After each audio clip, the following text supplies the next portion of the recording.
University of Missouri Healthcare knows you've got better places to be than in a hospital.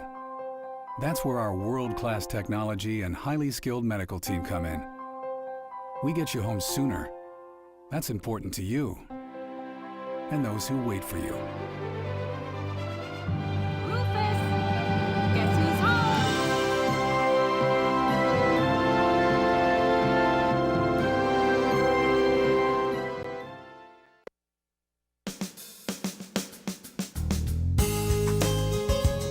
Good morning and welcome to Radio Friends on Tuesday, November the 17th. Our two topics today, Grow, Grandparents on Watch, and Youth Community Coalition. But let's start with Dan Peak.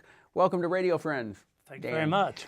Grandparents and Others on Watch. It's Grow. Explain what your organization is and how it got started.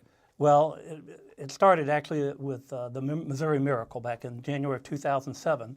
Many people will remember that a young man was kidnapped when he was about 10 and was held for 4 years against his will by this person up in St. Louis. And it made all the media and the front page of the newspapers. Mm-hmm. It was the first time that I'd paid any attention really to that. And I think we all do this. We see these stories in the newspaper every day. And our eye just kind of skims over them. Sometimes we think, oh, that's terrible. But the details of that particular case were so horrific that it was impossible not to, you couldn't ignore it. Now, Grandparents and Others on Watch, is it a national organization or is this local? It's becoming national. We started here in mid-Missouri in January. We now have a chapter in the Joplin area, and after the first of the year, we'll be moving to Kansas City and so on. We plan to expand nationally, because it's a national problem. What are you hoping to accomplish locally with this? Well, in each of our locales, and we don't want to reinvent any wheels. We don't have direct products or services that we provide. What we do is provide resources for community education, for awareness, and for civic action. And by community education, we mean, for example, we recommend that people go to the Darkness to Light website, which is just Darkness #2 Light website, mm-hmm. and take an educational course that they offer there for $15. And most of the information that you feel is important to people is available on the web, correct? It's all available. That was the thing that astonished me. After I saw the Missouri Miracle story, these news reports about children being molested and raped started leaping out of the papers at me, and every day they'd come out. So I thought, well, I'm going to do something about this. So I went online, started looking for an organization that would be similar to, say, MAD for drunk driving, that would be addressing this particular crime, and there wasn't one. But there was great information. I mean, there are organizations who have done studies and research that is vital to the protection of children. If people want more information about Grandparents and Others on Watch, how do they go about getting it? Well, the most direct way would be to give us a call. You'll get an auto attendant, but if you call 573-449-4139, we'll call you back. Or you can go to our website, which is www.grow-america.org. Mm-hmm. And then there are links to other websites? Yes, that's an important issue. For example, we have links to all of the child services organizations around the country to which you could report confidentially if you suspect that there's child abuse going on. All right. Dan Peak, pleasure having you with us. And I know you are serving a very, very important purpose in our community. Thank you very much. You also. Thanks. Good having you on Radio Friend. We talk about a youth community coalition now, and I've got two guests, Ryan Worley and Heather Wyndham. Good to have both of you here. Tell us a little bit about what the Youth Community Coalition is.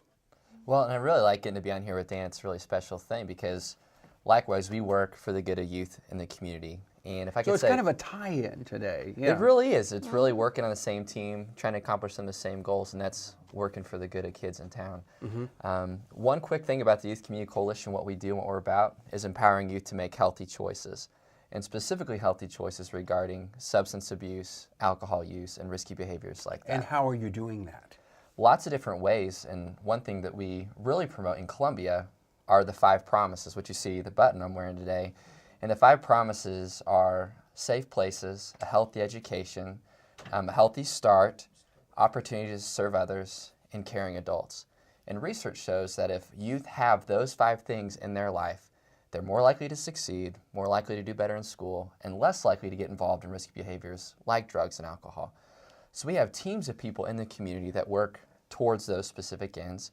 And a specific example of that is 2 weeks ago we had a youth service day where we gave youth in the community a chance to come out and serve the city and do something positive and get involved in a good behavior that promoted good things rather than something risky or dangerous. Yeah. And how does Heather fit into this? I've been the chairperson for YC Squared, Youth Community Coalition, for the past 3.5 years, and it's just something I do voluntary. The coalition is comprised of a lot of social service agencies like Rainbow House and Soul House, as well as other agencies, government officials, the faith-based community. Parents and teens are part of YC Squared. Anybody who cares about young people can be a member of the Youth Community Coalition. So if young people want to come and participate in the next event that you have, what do they need to do? Well, the best thing to do is just contact us through phone and get a hold of me. Phone number is 573-443-2556, Yeah, extension and he answers the 1284. phone every time you call. I do. I'll always be there. I'll always be there. I think you're there 24 hours a day. That's right. And another great thing to do for youth that want to be involved, but then also for adults in the community or those that really want to be invested in helping out and make Columbia a good place for youth, is to come to our monthly coalition meetings. And when is the meeting? Third Thursday of every month from 3:30 to 5 at the Columbia Housing Authority training room. So, Okay, so the third Thursday of every month, 3 to 5, you're inviting any adult who is interested in the program to be there and put in their 2 cents and help out. Yep, 3:30 to 5. Everyone's welcome to come and empower you to make healthy choices and make a difference for Thank kids. you so much for coming by. Anything else you wanted to add, Heather? Obviously, beyond being a member of the coalition, just connecting with young people in your neighborhoods. If you see a group of teenagers, don't be afraid. Approach them, see what they're up to, get connected, and look for their strengths rather than their deficits. Right. Right. All right. More information, again, the telephone number to call. It's 573-443-2556, extension 1284. All right, and that's the Youth Community Coalition, and it's a wonderful organization that is a part of our community, and we were very pleased to spotlight it today on Radio Friends. Thanks for having All us. right, that's our show for today. Tomorrow, we're going to talk about Camp Hickory Hill, and many of you have heard the stories of what's happening with Camp Hickory Hill, and also Christmas in Moberly. If you would like to watch this program again, you can go to kbia.org. You can download it as a vodcast or a podcast. Our director, Travis McMillan. Audio is Pat Akers. Assistant producer and guest coordinator is Uncle James Mauser. And our floor director, Andrew Orozco. Thank you so much for joining us today. Have yourself a nice rest of the day. And don't forget, www.kbia.org for a vodcast or a podcast. We'll see you tomorrow, 8:50.